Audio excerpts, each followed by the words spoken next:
With its sports bar environment, Buffalo Wild Wings has been serving up plenty of beer and chicken to its enthusiastic guests since 1982. However, a grim shadow has recently been cast over the future of this chain. Recently, Buffalo Wild Wings was criticized for serving wings to its customers that weren't actually wings. The company was even taken to court over the issue. They admitted to using chicken breast prepared and fried in such a way to make it look like boneless chicken actual burger. If this weren't nefarious enough, the company took another hit in 2023 when it pulled all of its remaining locations out of Canada due to poor sales. These closures seem to have occurred one by one over a long period of time, leading us to wonder what might be in the works for Buffalo Wild Wings in 2024. If the underperformance and dishonest actions are any indication, the future might just be a little less wing-filled. You didn't like it. No.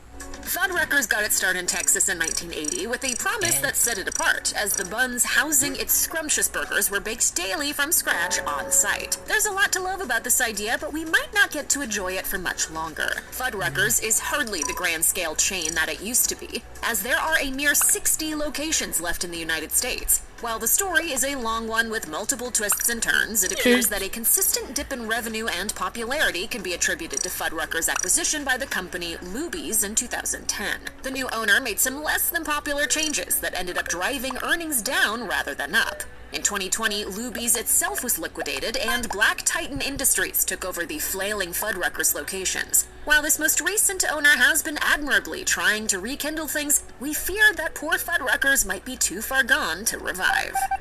White Castle is the world's original burger chain. It got the ball rolling for all fast food beef and fry restaurants when its first location opened in 1921. But is it possible that White Castle's long reign might be finally coming to an end? Some recent financial troubles certainly have us concerned. Sadly enough, multiple White Castles have been closing across the nation. While a few shutdowns are hardly reason to panic, there's also the matter of a multi-billion-dollar lawsuit. In 2023, White Castle was sued by one of its managers, and the fallout could cost the company a whopping $17 billion. In February, a White Castle in Illinois was found to have breached state laws regarding digital identification systems. The employees had been using a technology for 10 years that failed to ask whether or not it was okay that their personal information, in this case their fingerprints, was being assessed via a third-party verification platform.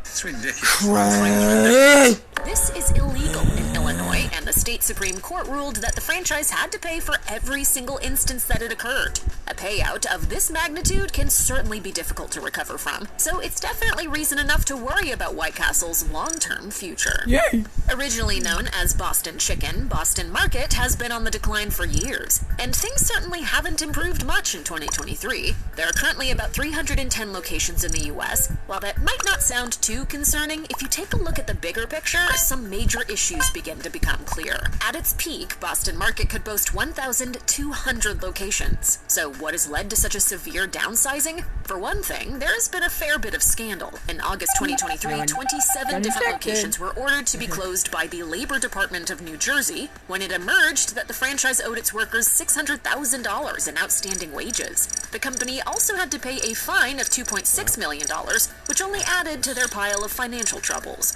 Obviously, Boston Market will need to implement some changes if it ever hopes to turn around its fortunes. There's nothing quite like filing for bankruptcy to signal the beginning of the end for a restaurant chain. And this is exactly what Old Country Buffet appears to be going through. The formerly popular all-you-can-eat chain once had more than 600 locations to its name. But as of 2023, they're down to a mere 13, many or all of which appear to be standing but not actually operating. What could be the reason for this downfall? As it turns out, bankruptcy is the culprit, and multiple filings at that. The first time happened in 2008, and then again in 2012, and once more in 2016 as well. That latter filing was precipitated by a lawsuit involving Salmonella that lost the franchise millions when it was already in financial turmoil. By the time that Old Country Buffet filed for its fourth bankruptcy in 2021, its parent company, Barbecue Holdings, had pretty much thrown in the towel for good. Since poor Old Country Buffet is basically dead already, we're hoping that it just gets put out of its misery sooner rather than later. While it might seem impossible that a burger chain as iconic as Steak 'n Shake could be destined for eternal doom, the evidence speaks for itself. The company's footprint has been slowly and quietly diminishing for a while now. In 2018, QSR Magazine reported that the chain had 626 locations under its belt. By 2022, the number had been reduced to just over 500. Now, at the end of 2023, there are a total of 493 Steak and Shakes across the United States. But surprisingly enough, as reported by Restaurant Business, the franchise's overall sales actually improved throughout 2023. Despite that good news, Steak and Shake continues to close multiple locations. This pattern might seem strange, but strange or not, restaurants being shut down and site stopping is We're keeping our fingers crossed that the coming years don't see Steak and Shake completely disappearing. After all, their steak burgers are pretty undeniably delicious. If you're a fan and happen to drive by a local spot, then you just might want to consider stepping inside and showing some love. After all, it's looking like you might not have that many opportunities left to do so. Crystal is a burger chain known for its beefy creations, melty breakfast sandwiches, loaded hot dogs, tater tots, and fries. Founded in Tennessee during the Great Depression, Crystal has been serving up deliciousness for nearly a century. While its performance over the last few years is making observers wonder how much longer those burgers will continue to sizzle on their grills. As reported by Restaurant Business, Crystal filed for bankruptcy in 2020 and was sold to Fortress Investment Group. The new owners developed a plan that involved selling restaurants in an attempt to stimulate growth and profits. The process of refranchising in this manner can take a while, though. Considering Crystal's drastic demise over the past 10 years, we'd be surprised if it has the time to wait for a salvation that's